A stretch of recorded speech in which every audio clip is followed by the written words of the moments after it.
Haleluja. Sláva Pánu, takže sme tu opäť, aby sme sa ponorili do Božieho slova v štúdiu listu Rimanom. Dostali sme sa k 6. kapitole Rimanom. Takže to je miesto, kde dnes budeme, ak máte svoje pripravené Biblie, na tom mieste, pretože viete, že študujeme Rimanom a skončili sme 5. kapitolou.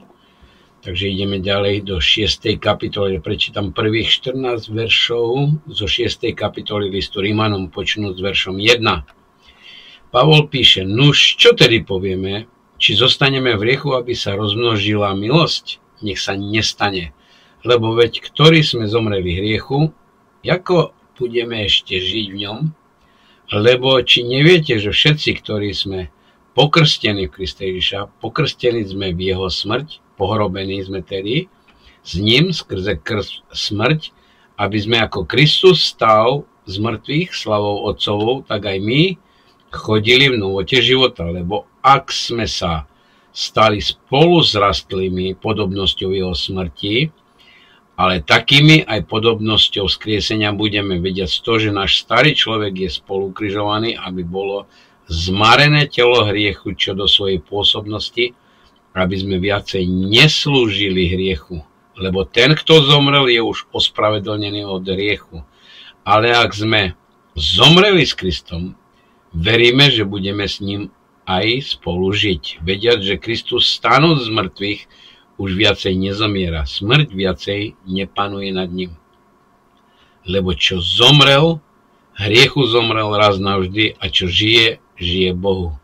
Tak aj vy súďte o sebe, že ste mŕtvi hriechu, ale živí Bohu v Kristu Ježišovi našom Pánovi.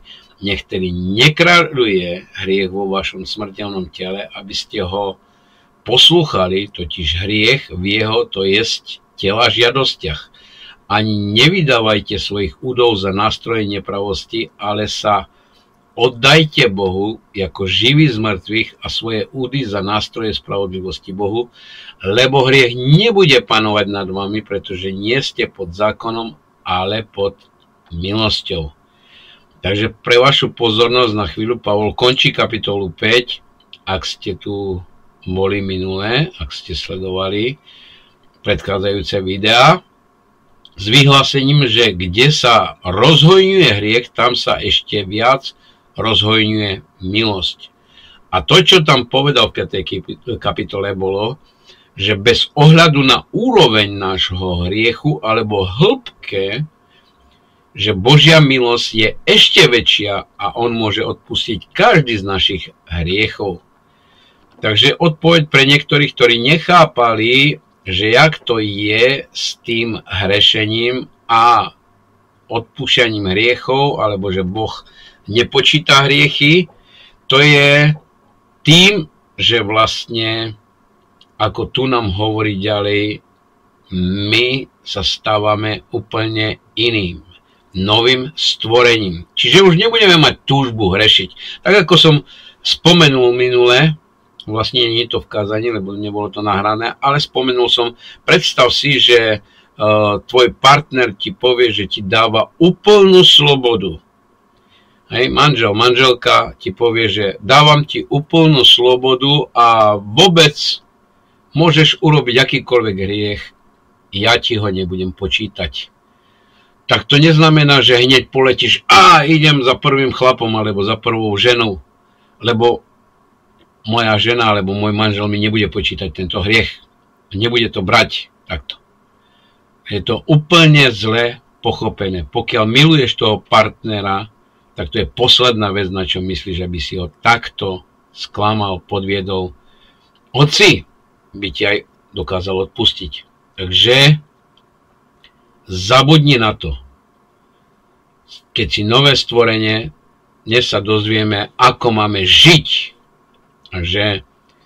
Ale Pavol očakáva, že by mohlo viesť k otázke alebo myšlienke, že dobre, potom Pavol, keďže hovorí, že keď hreším, milosť sa rozhoňuje ešte viac, mohol by som pokračovať v hrešení, vediac, že je veľa milosti, ešte viac bude, aby prikryli moje hriechy. Preto tu otvára kapitolu 6 slovami, čo potom, čiže otázka je, čo potom. Keďže je tu milosť, keďže naše hriechy sa nepočítajú, keďže Božia milosť je väčšia než naše hriechy a bude nás vždycky predchádzať o mnoho viac, než aby nás trestal za hriechy alebo čokoľvek. Čo potom? Máme hrešiť, aby milosť mohla rásť? V žiadnom prípade. Určite nie. Takže nechce, aby ľudia zneužívali milosť. Chce, aby sme chápali milosť v jej správnom zmysle a definícii a nevyužívali milosť jednoducho, že si budeme hrešiť ďalej. Budeme si robiť, čo sa nám zapáči. A tak tu je v kapitole 6 akoby Pavol preradil inú rýchlosť a hovorí, pretože nechcem, aby ste zneužívali milosť a ďalej hrešili, preto je tu veľa milostí, ale chcem, aby ste pochopili, ako bojovať v boji proti hriechu. Chcem, aby ste pochopili, ako zvíťaziť nad hriechom. A to je miesto, kam smerujeme dnes do kapitoly 6 a v nasledujúcich učeniach pôjdeme ďalej do kapitoly 7 a 8. Nuž bol jeden muž, ktorý sa to modlil. Počúvajte teraz pozorne. Pane, zatiaľ som dnes urobil všetko správne. Nesťažoval som sa, nestratil som nervy, nemal som túžby, nebol som chamtivý, nevrelý, škaredý alebo sebecký. Som za to veľmi vďačný. A teraz sa modlím, Pane, aby si mi pomohol, keď vstanem z postele. Nachytal som niekoho z vás? Dovtedy nikto z nás nezhreší. Keď sme v posteli, keď sme ešte nestali, keď sme ešte s nikým nerozprávali, keď ešte sme si neposkladali myšlienky. Takže takto je s nami. Rovnako ako pre kresťana, najlepší čas tvojho života alebo tvojho dňa je predtým, ako vstaneš z postele. A potom, ako náhle vstaneš z postele, je to ako každé pokušenie. Všetko, čo sa pokazí, je to kvôli tomu, aby sme bojovali boj o víťazstvo. Bol istý evangelista D.L. Moody, veľký muž v 18. storočí, a napísal toto, citujem: Keď som bol obrátený, urobil som túto chybu. Myslel som si, že boj je už môj, víťazstvo už vyhraté, koruna už je pripravená. To bolo moje chápanie. Myslel som si, že staré veci pominuli, že všetky veci sa stali novými a že moja stará skazená prirodzenosť, starý človek bol preč. Ale po niekoľkých mesiacoch služby Kristovi som zistil, že obrátenie bolo len ako narukovanie do armády, že na dosah ruky bola bitka a tu skončil svoj citát. A Moody mal pravdu. Na dosah ruky je akurát bitka. Keď narukuješ na vojnu, tak to je ešte len začiatok tvojho bojovania alebo tréningu, výcviku. Není to koniec, není to už posledná vec, ktorú si urobil, že si narukoval. Takisto, keď si sa stal kresťanom, to bola ešte len prvá vec, ktorú si urobil. Že si poznal Ježiša, že si odovzdal mu život. Že si urobil rozhodnutie pre neho. Peter o tom píše takto, v 1. Petra 2.11 hovorí: Milovaní, napomínam ako pohostinov a putníkov, aby ste sa zdržali telesných žiadostí, ktoré bojujú proti duši. Pavol tiež použil podobný jazyk v 2. Korinským 10.3 a 4. Hovorí: lebo hoci chodíme v tele, nevedieme vojnu podľa tela. Nebojujeme podľa tela, pretože zbráne našho boja nie sú telesné, nie sú prirodzené, nie sú fyzické. Sú duchovné na zbúranie pevnosti. Takže v Biblii nám to pomáha pochopiť, že žiť kresťanský život bude boj. Keď si spasený, to znamená, keď vložíš svoju vieru a dôveru v Ježiša, tvoj duch sa narodí znova, ale tvoje telo nie. Stále máš to isté telo, ktoré si mal predtým. A stále máš tú istú myseľ, ktorú potrebuješ čo? Potrebuješ obnoviť podľa Božieho slova a skúšať, čo je Božia voľa. Jedného dňa, keď náš duch opustí naše telo z mesa, vtedy zomrieme a náš duch odíde a naše telo sa vráti do prachu. A potom v Kristovi dostaneme neskôr oslávené telo, ale až potom, keď duch opustí telo, budeme oslobodení od telesných túžob. Do tej doby stále budeme museli bojovať so všetkými týmito telesnými túžbami, ako je žiadosť očí, žiadosť tela, chlubná pýcha. Takže to, čo sa stane, keď človek je spasený, príde do vzťahu s Ježišom, váš duch je znovu zrodený, vaše telo nie, a preto máme konflikt. Ja a ty máme problém iba na prvom mieste, nie s diablom, ale so svojím telom. Samozrejme, že diabol prichádza, aby nás pokúšal, aby sme mu uverili, tak ako Adama pokúšal a Evu, aby sme neverili Bohu, ale aby sme uverili jemu. Že sa budeme mať lepšie, že budeme múdrejší, že to máme urobiť po svojom. Takže túžiš robiť veci, aby si potešil Pána, ale tvoje telo chce robiť veci, ktoré potešia telo. 1. Jána, 2. kapitola, 16. verš. Žiadosť tela, žiadosť očí a chlubná pýcha života. A tu sme. Náš duch sa chce páčiť Bohu, ale nášmu telu sa chce užívať si a preto je tu potrebný boj. Bitka ducha proti telu. Pavol to tu v podstate opíše medzi kapitolami 6, 7 a 8. A pretože sme v boji, musíme to pochopiť ako kresťania. Otázkou je, prečo je to také ťažké? Prečo je pokušenie také skutočné a boj taký ťažký? Ako môžeme zvíťaziť nad hriechom? A Pavol o tom bude hovoriť tu, počnú s kapitolou 6. Pochopme to. Robí tu otočku v kapitole 6. V prvých 5 kapitolách listu Rimanom Pavol píše o našom postavení v Kristu. Prvých 5 kapitolov je vlastne pozičných. Kto sme? Kristovi. Kapitoly 6, 7 a 8 sú praktické, ako máme žiť svoj život v Kristovi.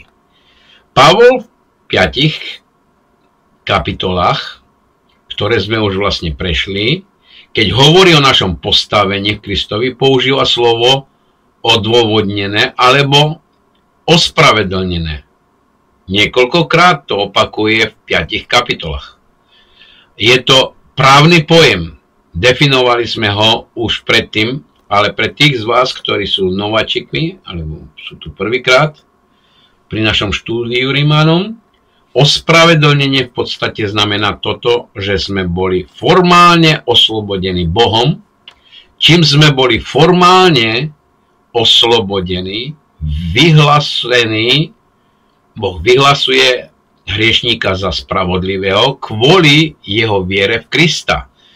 Takže to, čo sa stalo, je, že sme uverili tomu, čo Boh urobil pre nás a v podstate sme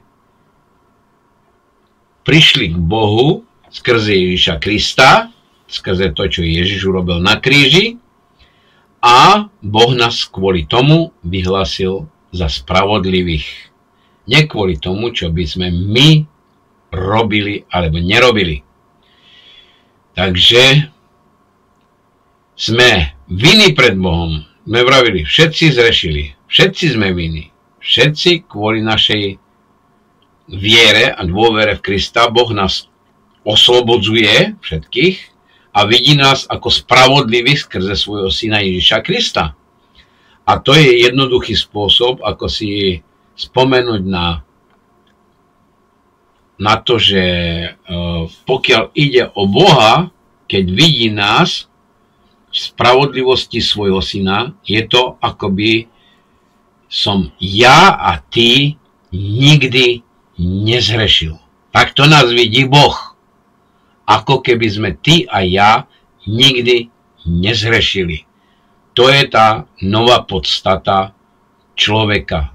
Duchovný, vnútorný človek, alebo akokoľvek Biblia ho nazýva, znovuzrodený človek.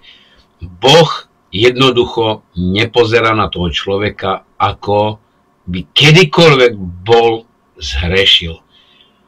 My mnohokrát si pripomíname, a ja som biedný a my sme len ľudia a rôzne výhovorky, ktoré nie sú biblické. Vôbec to takto Boh nevyjadruje. Boh proste hodil hriechy do mora zabudnutia, nespomína si na naše hriechy. A my sa radi cítime ako hriešnici a my ešte sme hriešnici, alebo sme ospravedlnení hriešnici. Nič také neexistuje v Biblii. Buď si spravodlivý, alebo si hriešnik. A vidí nás takým spravodlivým spôsobom Boh. Ale chápe a vie, že stále máme tento vnútorný boj. Náš duch sa chce páčiť Bohu a naše telo sa chce páčiť sebe. My sa chceme páčiť sebe, alebo niekomu. A tak Pavol v prvých kapitolách, 5 kapitolách potvrdzuje túto skutočnosť, že kto sme v Kristovi, a potom obracia sa tu v kapitolách 6, 7 a 8, hovorí, teraz sa musíme naučiť, ako žiť naše životy pre Krista. V prvých 5 kapitolách Pavol argumentuje, že sme mŕtvi v hriechu. Všetci sme mŕtvi v hriechu, všetci sme zhrešili. V kapitolách 6, 7, 8 hovorí, že sme mŕtvi hriechu. Tu je obrat. Tam sme boli mŕtvi kvôli tomu, že sme hrešili. A tu sme mŕtvi hriechu, aby sme už nehrešili. Takže musíme sa rozhodnúť, že nebudeme kráčať po cestách svojho starého ja, starej prirodzenosti.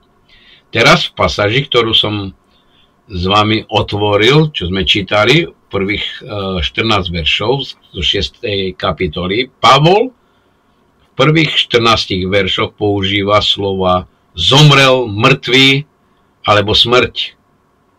Možno ste si to všimli, keď som to čítal, alebo keď ste to sledovali so mnou. Veľa tu hovorí o smrti, o umieraní, o tom opakuje to dosť často, preto hovorí o Kristovi aj o tom, ako Kristus zomrel na kríži a robí toto spojenie medzi smrťou Krista a tým, čo Pavol hovorí tu v 6. kapitoli. Je to veľmi hlboké a je to trochu ťažké pochopiť, ale hovorí nám, že zázračne sa to stalo, keď Kristus zomrel na kríži. Zázračná vec pre všetkých, ktorí dôverujú v Krista ako ich pána a spasiteľa. Ďaká ti, Pane, za to. Haleluja. A Pavol tu hovorí, že keď zomrel Kristus, zomreli sme aj my. Poviete si, počkaj, hej, to bolo pred 2000 rokmi, keď Ježiš Kristus zomrel a v podstate áno, teraz si aj pripomíname, že Ježiš zomrel pred vyše 2000 rokmi. To bolo 22. A potom bol koľko? 3 dní a 3 noci v hrobe a potom stál z mŕtvych. Takže my sme v podstate zomreli s ním. Možno ti to nedáva zmysel, lebo to je minulosť, keď si ešte nežil. Ale to, čo na tom myslí, čo tým myslí, je moc našej hriešnej prirodzenosti, ktorá zomrela, keď zomrel Kristus. V ňom zomrela naša stará prirodzenosť. Je to hlboké tajomstvo, je to zázračná vec, ale musíme to pochopiť. Keď Kristus zomrel na kríži pred vyše 2000 rokmi, To, čo urobil v minulosti, sa prejaví v súčasnosti kedykoľvek každému, kto dôveruje Pánovi a Spasiteľovi. A tak keď Ježiš zomrel na kríži pred 2000 rokmi a vyše 2000 rokov, deň, keď sa rozhodneš dôverovať Kristovi ako svojmu Spasiteľu, to, čo tu Pavol hovorí, je, že osoba, ktorá predtým len hrešila proti Bohu a bola neposlušná voči Bohu a žila pre seba, ten človek bol ukrižovaný s Kristom a ten človek je mŕtvy. A my to musíme pochopiť, aby sme dosiahli víťazstvo nad hriechom. Pretože tu v 6. kapitole, pozrite sa na to, len vám to prečítam, je tu čierne na bielom. Kapitola 6, verše 5 a 6. Vo verši 5 hovorí, lebo ak sme boli zjednotení v podobe jeho smrti, určite budeme tiež v podobe jeho zmŕtvychvstania. Verš 6 hovorí, vedia z toho, že náš starý človek je spolu ukrižovaný, aby bolo zmarené telo hriechu, čo do svojej pôsobnosti, aby sme viacej neslúžili hriechu. Takže to sa stalo, naša stará prírodzenosť, starý človek zomrel spolu s Kristom. Inými slovami, keď spoznáme Krista ako svojho spasiteľa, je tu nové ja a tvoje staré ty, ja, tvoje staré ja, pokiaľ ide o Boha, si mŕtvy. Boh ťa počíta za mŕtvého, lebo si bol ukrižovaný s Kristom v tejto zázračnej chvíli, keď Kristus zomrel na kríži. Takže viete, predtým, ako sme poznali Krista, boli sme na tróne svojho života.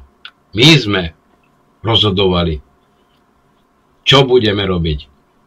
Boli sme svojím vlastným pánom, každý svojím. Robili sme to, čo sme chceli, čo sa zachcievalo našmu telu. Povedali sme si, čo sme chceli povedať. Išli sme, kam sme chceli ísť. Chodili sme, s kým sme chceli chodiť. Randili sme, s kým sme chceli. Jedno, či nám rodičia dovolili alebo zakazovali. Jednoducho sme si robili, čo sme chceli. Každý jeden. Takže bolo to všetko o nás, pretože sme boli na tróne. My sme panovali. Naše ja bolo na tróne. A potom, keď sme vlastne boli zachránení, uvedomili sme si, že nemôžeme byť ďalej na tróne. Je tu len jedna osoba, ktorá bude kráľom v našom živote. Buď to bude Ježiš, alebo to budeš ty. A keď ovládaš svoj život, tak potom ty si pánom svojho života. Ale keď odovzdáš svoj život Ježišovi, uvedomíš si, že on je teraz pánom tvojho života, musíš počítať toho starého človeka za mŕtvého. Stále si musíš uvedomovať, hej, keď chcem postať, keď chcem sa uraziť, alebo čokoľvek, alebo mám akúkoľvek žiadosť, hej, si mŕtvy. Starý človek, ktorý hrešil predtým proti Bohu, ktorý behal okolo, robil to, čo sa mu chcelo, čo všetci ostatní robili, myslel si, že to je správne, alebo tamto je zlé, pretože v ňom jednoducho sme žili. Ale potom prídeš do vzťahu s Kristom a uvedomíš si, že je to nejaká hriešná vec. Tak si musíme uvedomiť, že starý človek je mŕtvy. Teraz pre tých z vás, ktorí sa považujete za kresťanov, a to väčšina je kresťanov, ste tu dnes, počkaj chvíľku, starý človek vo mne je mŕtvy. Polož si otázku. Je mŕtvy starý človek vo mne? Prečo stále bojujem? Napadlo vás to niekedy? Ste ako, mal by som byť mŕtvy, napriek tomu stále bojujem s hriechom každý deň. Prečo je to tak? A tu je dôvod, pretože za každým, keď úmyselne neposluchneme Boha, dávame akoby prvú pomoc oživujeme starého človeka. To je to, čo robíme. Ak už je starý človek mŕtvý, ale ty chceš hrešiť proti Bohu, ako keby si išiel a oživoval toho starého človeka. Pridáš mu kyslík, oživuješ ho. Chceš, aby či ten starý muž alebo stará žena, aby povstala, aby ožila. A v tom je bitka. Takže môj duch je znovu zrodený a môj duch chce stále potešovať Pána, chváliť Pána, užívať si jeho prítomnosti. No ale starý človek, ten starý, by mal byť mŕtvy. Ale keď ty mu dávaš stále prvú pomoc a stále mu dávaš kyslík a dýchanie z úst a oživuješ ho, lebo sa ti to páči, lebo ťa bavia niektoré telesnosti, telesné veci, tak vlastne robíš veci, ktoré sa nepáčia Bohu. A keď Pavol hovorí, že chceš naozaj žiť na slavu Pánovu, budeš sa musieť naučiť vidieť toho starého muža alebo starú ženu mŕtvu a prestať dávať prvú pomoc, oživovať, pretože nám je potrebné žiť nový život Kristovi. Ak nechceš prísť o to, čo Boh má pre teba. Takže nedávaj svoju moc starému človeku, nesnaž sa oživiť starého človeka, nesnaž sa resuscitovať starú ženu, nechajte ich ležať mŕtvych. Nech sú mŕtvi. Považujte ich za mŕtvych. Teraz si všimnete vo 6. verši, chcem to objasniť, v 6. verši hovorí, vediac to, že náš starý človek je spolu ukrižovaný, aby bolo zmarené telo hriechu, čo do svojej pôsobnosti, aby sme viacej neslúžili hriechu. Je to jediné slovo v pôvodnom v gréckom jazyku a je to slovo karageo a karageo znamená, že urobiť niečo zbytočným alebo neaktívnym. Prečo je to také dôležité? Pretože staré ja vás chce ničiť a my ho musíme vlastne tí staré ja urobiť bezmocným, zbytočným. Takže karageo to je slovo, ktoré vlastne robí alebo oznamuje, že vlastne je ten starý človek bezmocný, je zbytočný. Pretože to znamená, že musíme uznať starého človeka alebo starú muža, starého ženu, že sa stáva neúčinnou, bezmocnou kvôli tomu, čo Kristus urobil na kríži, a k tomu starcovi nedávame moc. Pokiaľ neoživím tú starú ženu, staré ja, potrebujem vidieť staré ja ako mŕtve. Tak Pavol chce, aby sme sa to naučili, aby sme zvíťazili nad hriechom, boji proti hriechu. To, čo máme všetci, každý deň musíme pochopiť. Niekoľko vecí. Takže prvá vec pochádza z prvého slova 6. verša. Pozrite sa znova do svojich Biblií a zakružkujte si to slovo a tu je slovo poznanie. Uvidíme 3 príkazy, ktoré nám Pavol dáva. Alebo môžeš si pozrieť význam slova imperatív a má mnoho významu, pretože to je to, čo vlastne tu Pavol používa. Ak naozaj chcete mať možnosť vyťaziť nad hriechom, takže prvý príkaz hovorí vo 6. verši vediac to, zapamätaj si, vediac, nemyslieť si to, vediac to, že sme boli ukrižovaní s Kristom, sme mŕtvi. Takže to musíme vedieť. Ty a ja to musíme vedieť. Musí to byť tak jasné, ako že teraz žiješ a počúvaš to. Musíš to vedieť, že si bol ukrižovaný s Kristom. Nestačí to o tom vedieť. Musíš to jednoducho prijať, lebo to je príkaz. Musíš to vedieť. Musíš to pochopiť. Takže pre vás, ktorí si všimnete tento bod číslo 1, ako dosiahneme víťazstvo nad hriechom. Takže za prvé, vedzte a spoliehajte sa na skutočnosť, že v deň, keď ste uverili Kristovi, alebo keď sme uverili Kristovi ako svojmu spasiteľovi, naše staré ja zomrelo. To znamená, že sa stalo bezmocným, keď zomrel Kristus. To, čo Kristus urobil v minulosti, sa prejaví v prítomnosti, kedykoľvek mu dôverujeme ako Pánovi a Spasiteľovi. Takže boli sme s ním ukrižovaní. To je, čo musíte vedieť. Ty a ja musíme to vedieť. Boli sme s ním ukrižovaní. Je to proste fakt. Pavol hovorí, chcem, aby ste to vedeli.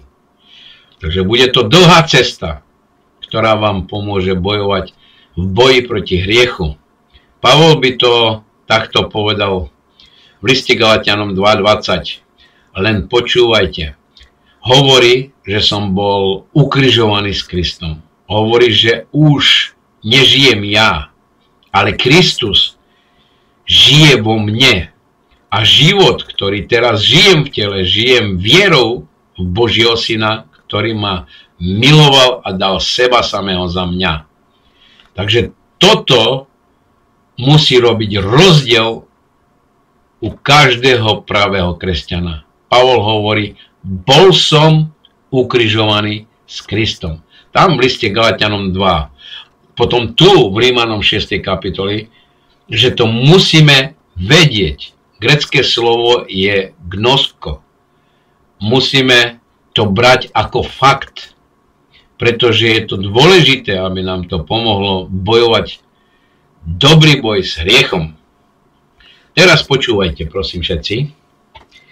Chcem vašu pozornosť, pretože vám dám radu, ktorú nesmieš používať ako kresťan, čo sa týka ohľadom tvojej spásy. Je to nové 5-písmenkové slovo a začína na C. Ste pripravení? Čo vás napadá ako prvé? Dobre, nebudem vás naťahovať. Je to slovo cítiť. Prestaň hovoriť, cítim toto, cítim tamto, cítim hento o svojom živote v Kristovi a cítim toto a cítim sa spasený a niekedy sa necítim spasený a niekedy mám pocit, že som to pokazil a potom sa cítim zle, potom by som sa pravdepodobne mal dostať do kontaktu so svojimi pocitmi. Nie. Mal by si byť viac v kontakte s Ježišom a pochopiť fakty, čo je skutočnosť. Takže prestaň sa spoliehať na svoje pocity a nehovor o svojich pocitoch. A cítim ducha, a necítim ducha, a cítim Ježiša, a necítim Ježiša, a cítim lásku, a necítim lásku. Viete si predstaviť, že by Ježiš hovoril o cítení namiesto toho, aby sme vedeli? V Jánovi 8.32 je veľký verš. Mnohí z nás ho poznajú. Ak by takto povedal Ježiš, neznelo by to nejak smiešne alebo proste divne, keby to povedal. A potom budete cítiť pravdu a pravda vás oslobodí. Cítite pravdu? Cítite, že to je pravda, alebo to není pravda? To, čo vám vravím teraz, cítite? Že to tak je, alebo necítite nič? To je jedno, či cítiš, alebo necítiš. Či cítiš dotyk, alebo necítiš nejaký dotyk, alebo či cítiš mravenčenie, alebo necítiš mravenčenie. Na tom vôbec nezáleží. Takže poďme veriť v pravdu, namiesto toho, aby sme cítili pravdu. Ježiš povedal, poznáš pravdu. Čiže to je o vedení. To isté, čo sme začali aj v 6. kapitole hovoriť v Rímanom, aby sme vedeli. a mali známosť. Takže poznáš pravdu, budeš vedieť o pravde, budeš ju poznať. A to slovo poznať je také intimné, až že Adamovi bolo povedané, že poznáš ženu. A ona ti porodí dieťa. Čo keby Pavol robil to isté a podobne vo Rimanom 8.28, je to tiež skvelý verš, nie? A vieme, že tým, ktorí milujú Boha, všetko spolu pôsobí na dobre, tým, ktorí sú povolaní podľa predĺženia. Čo keby povedal, dobre, cítime, že sme všetci spolupracujúci na dobrom, je to jednoducho pocit. Nie. Toto ste sa dozvedeli. Vieme to. Dozvedeli sme sa. A vieme, že tým, ktorí milujú Boha, všetko spolu pôsobí na dobre. Nie cítime. Jednoducho vieme. Volá nás k poznaniu. Druhý list Timotea, 1. kapitola 12. verš, Pavol hovorí: nehanbím sa, lebo viem, komu som uveril a som presvedčený, že je schopný strážiť to, čo som mu zveril až do toho dňa Ježiša Krista. Takže najprv Korinťanom, 2. kapitola, 12. verš. Teraz sme neprijali ducha tohto sveta, ale ducha, ktorý je od Boha, aby sme poznali veci, ktoré nám Boh daroval. Čiže k čomu máme aj Ducha Svätého? Aby sme mali pocity. Či nemali pocity? A boli vedení pocitmi? Aby sme vedeli, k tomu sme dostali Ducha Božieho. Aby sme poznali, aby sme vedeli, aby sme mali istotu. Druhý list Korinťanom 5.1. Lebo vieme, že keby náš pozemský dom stanu bol zborený, máme stávanie od Boha, dom nie je rukou učinený, večný v nebesiach, lebo v tomto aj vzdycháme tužiac, že by sme si mohli obliecť naň svoj príbytok z neba. Takže vidíme, lebo vieme, my to necítime, my to vieme. My nie sme založení na pocitoch, my sme založení na vedení, nie iba na známosti, že viem o tom, ale viem, lebo som presvedčený. To je rozdiel. Ak niekto vie o tom. Takže dobre, najprv Ján, 2. kapitola, 3. verš, teraz vieme, že ho poznáme, ak poslúchame jeho prikázania. A v celej Biblii je to o poznaní. Musíme to vedieť. Niekto povedal, že fakty sa nestarajú o naše pocity. Je to pravda. Ak je to skutočnosť, ak je to fakt, tak proste, či to cítiš alebo necítiš, jednoducho je to pravda. Musíme to dostať až do svojej hĺbky, že naše zmýšľanie ako kresťania, cítim toto, cítim tamto, cítim hento, že to nie je to. Takže vylúčiť to slovo úplne z našho slovníka. Tak tu je prvá vec, ktorej nás Pavol volá. Ak máme víťazstvo nad hriechom, je to preto, že to vieme. Na prvom mieste víťazstvo začína s tým, že vieme. V 6. verši to vidíme. Musíme poznať fakty. A faktom je, že keď vložíme svoju vieru v Krista a keď mu dôverujeme ako svojmu spasiteľovi, nastal duchovný úkaz, duchovná zmena, jav. Nielen, že sme boli spasení, ale naše staré ja bolo pribité na kríž a moc starého ja v ten deň sa stalo zbytočným, neúčinným, prázdnym. Čo nás teraz privádza k bodu číslo 2? Pozrieme sa do Biblie na verš 11. Tu je ďalší príkaz, ktorý nám tu dáva. Verš 11. Tak aj vy súďte o sebe, že ste mŕtvi hriechu, ale živí Bohu v Kristu Ježišovi, našom Pánovi. Takže máme čo? Súdiť o sebe. Čiže máme sa považovať za mŕtvych v hriechu a živý v Bohu. Grécke slovo tam je logizomai. Logizomai je taký účtovný termín.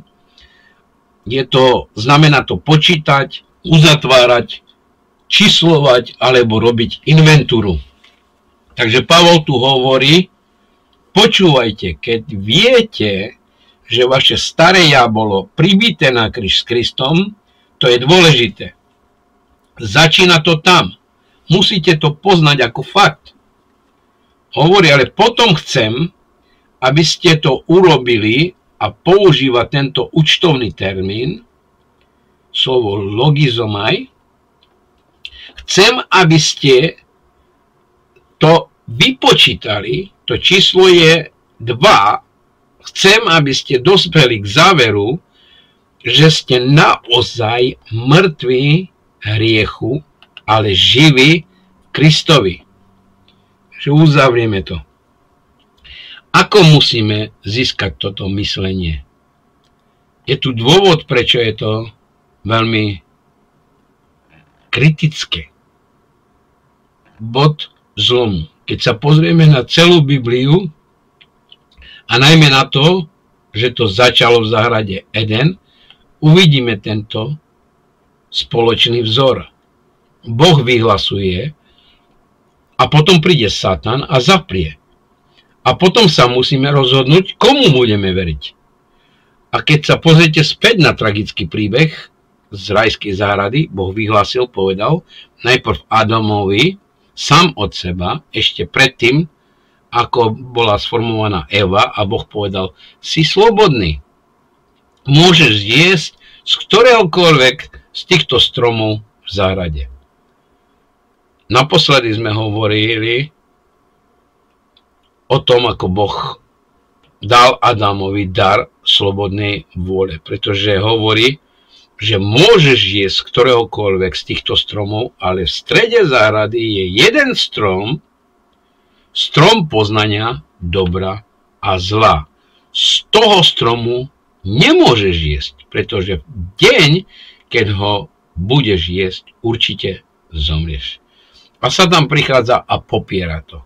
On hovorí, viete, Boh nemyslí vážne to, čo hovorí a zadržiava od vás ľudia, že ak budeš jesť ovocia, budeš múdry ako on. Tvoje oči sa otvoria. Neverte mu. A popiera to, čo Boh hlása a na nešťastie sa Adam a Eva rozhodli namiesto toho uveriť klamstvu. Namiesto pravdy, ktorú Boh vyhlásil. A stalo sa, čo Boh povedal. Stálo ich to draho. A samozrejme, v širšom zmysle trpíme za ich rozhodnutie aj my.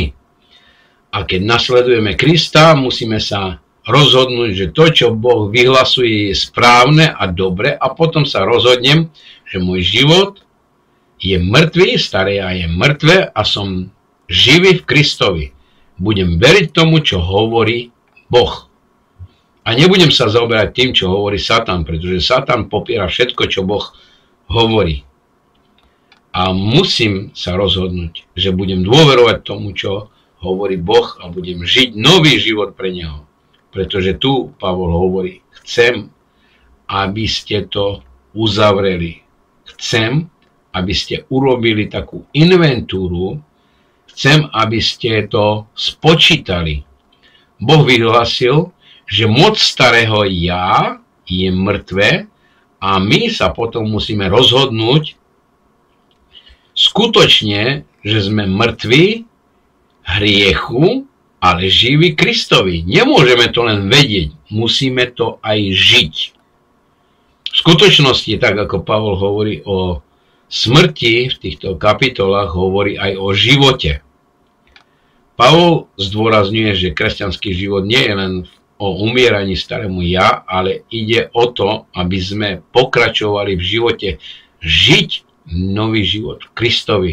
A Pavol dokonca spája krst vodou, aby nám pomohol pochopiť, že máme byť mŕtvi pre staré ja A my máme žiť nový život, pretože vo 4. verši, všimnite si, späť vo 4. verši hovorí, preto ste boli pochovaní s Kristom skrze krst do smrti, že tak ako Kristus stál z mŕtvych na slavu Otca, aj my by sme mali kráčať v novote života. Boh chce, aby sme kráčali v novote života.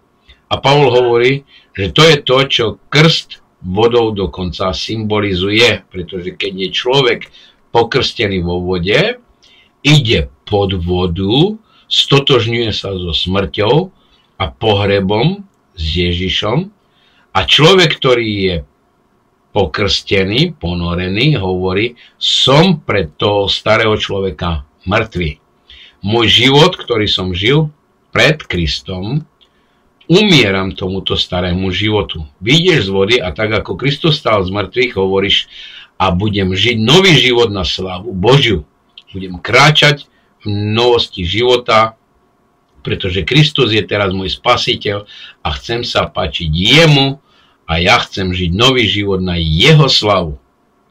A keď sa rozhodneš nielen ukrižovať staré ja, ale žiť nový život Kristovi, viete to, a niektorí ste to už aj zažili, máte novú radosť, máš úplne nový zmysel života, máš nový pokoj, máš útechu, máš takú istotu. To je najlepšie. Máš istotu, čo si dovtedy nemal. Máš bezpečie. A máš samozrejme pravdu. Prijal si pravdu. Takže Boh ti odpustil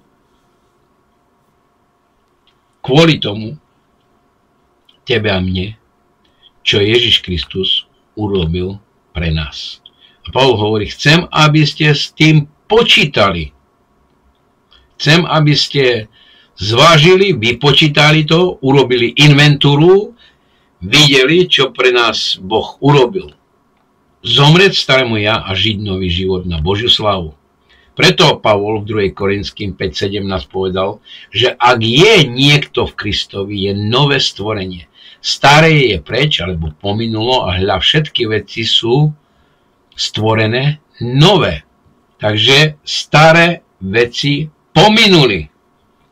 Ak čokoľvek hovorí, že no my sme len takí, my sme len hen takí a my sme stále hriešnici a to, tak potom si stotožnený s tým starým ja.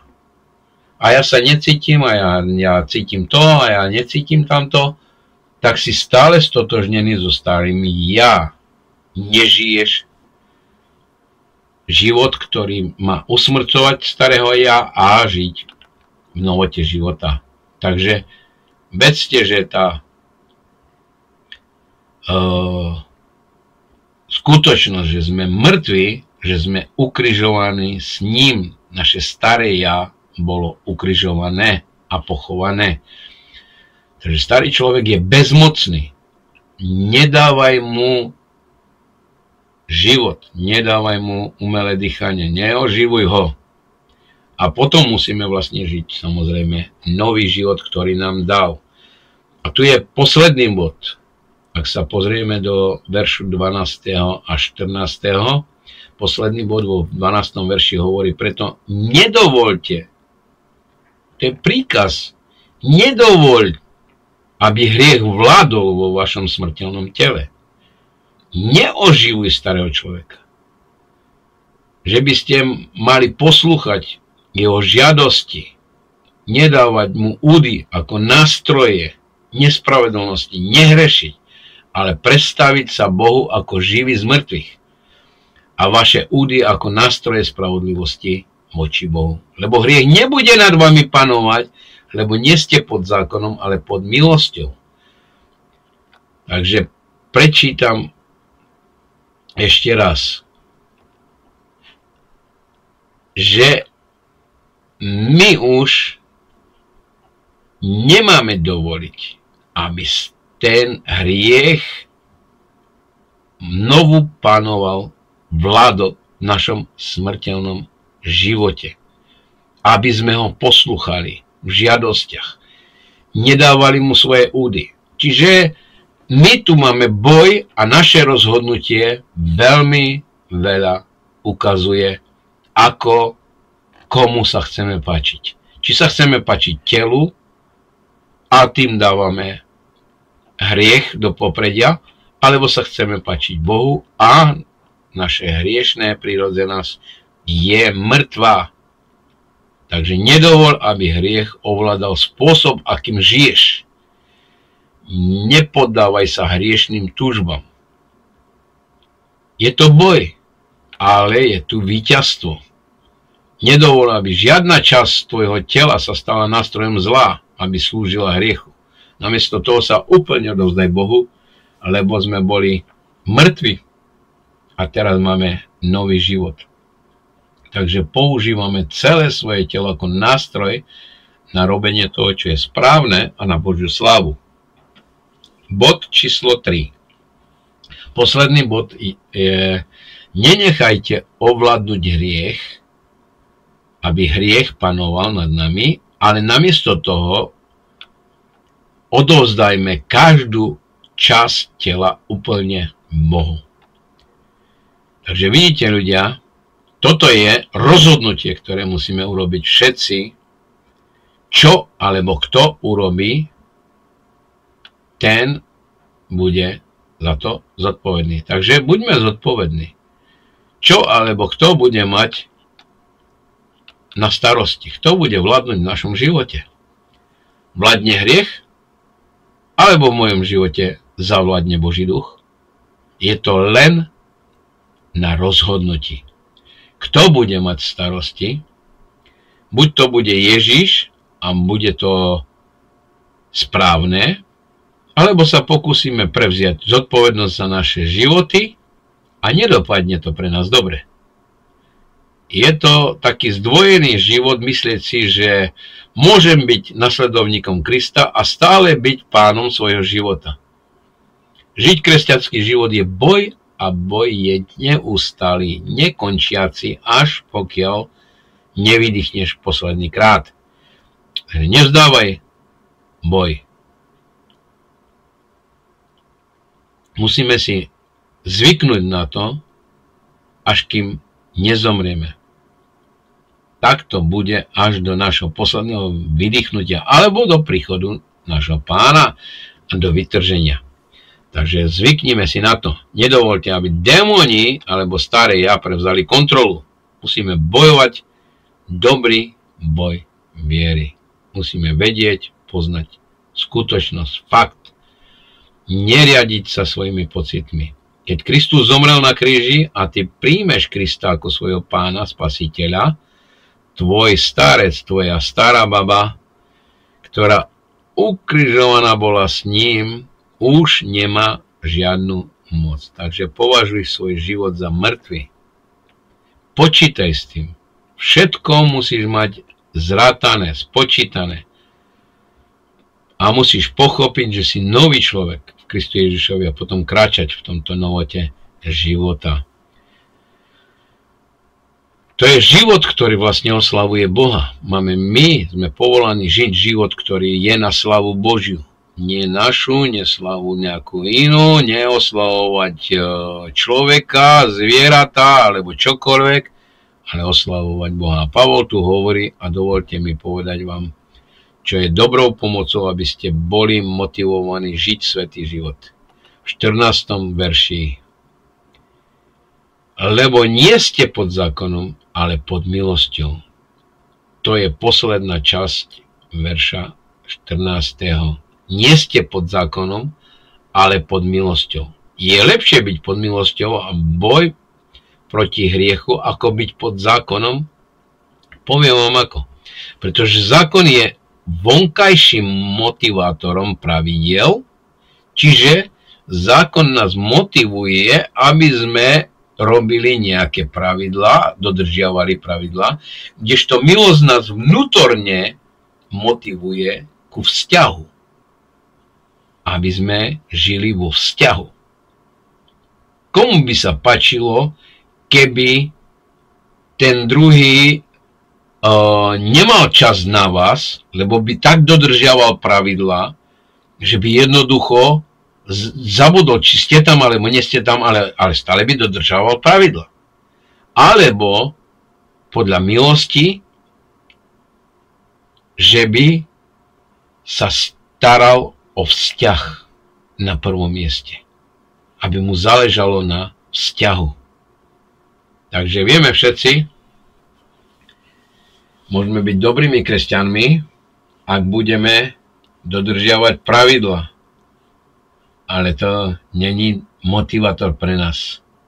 Nebude to takto dlho trvať. Nebude to takto dlho fungovať. Ak by si dodržiaval to a to a to, musíš čítať Bibliu, musíš sa modliť, musíš chodiť na skupinky, musíš to... Nepochop ma špatne. Ak je toto, pravidla sú, čo ťa motivuje, že chodíš, že čítaš Bibliu, že sa stretávaš, že chváliš, alebo čo, namiesto vzťahu, tak si na úplne vedľajšej ceste. Trvalejším motivátorom je, keď pochopíme Božiu milosť a koľko nás miluje a vzťah, ktorý máme s Ježišom, jeho láska a milosť nás motivujú k tomu, aby sme žili svätý život. Takže pozrite si, ak vaše dieťa urobí niečo zlé a vy mu poviete, nerob toto. A dieťa povie, prečo? Pretože som to povedal a je to pravidlo a nespochybňuj ma, neodvrávaj. Dobre, možno nejaký dosiahnete súhlas, ale nie veľmi ochotne. Ale ak by to isté dieťa, keď to urobí a vy poviete, nerob toto, a on ti povie, prečo? A ty mu povieš na to, pretože ťa milujem a nechcem, aby ti niečo ubližilo. Chcem len to najlepšie pre teba. Bolí ma, keď urobíš to či tamto. Tak sú potom viac motivovaní robiť to, čo je správne. Kvôli vzťahu, kvôli tomu vzťahu, nie kvôli pravidlom. Takže budeš mať veľa rozhorčených ľudí, veľa rozhorčených kresťanov, ako by Boh mal všetky tieto pravidlá, tieto zákony, myslím, že to musím urobiť, myslím, že tamto musím urobiť, aby som sa dostal do neba. Nož nie je to správne pochopenie, ale pochopíme, ako nám Boh hovorí, že milujem ťa, chcem to, čo je pre teba najlepšie. A preto hovorím, nerob niektoré veci, pretože mohlo by ti to ubližiť. A rob tieto veci, iné veci, pretože ťa to požehná. Takže radím ti, aby si počúval ten hlas svojho otca, pretože nás miluje. Chce to, čo je najlepšie pre nás a chce nás ušetriť zármutku a sklamaní a veci, ktoré nás zrania, dať nám požehnania do našho života. Takže to je k tej kapitole 6. a ešte nás veľa čaká ďalej. Takže buďte požehnaní, prajem požehnaný zvyšok týždňa. Nech vám Boh dá moc a múdrosť vo všetkom a porozumenie a chápanie ducha múdrosti, zjavenia pravým poznaním. Takže na to je Duch Svätý.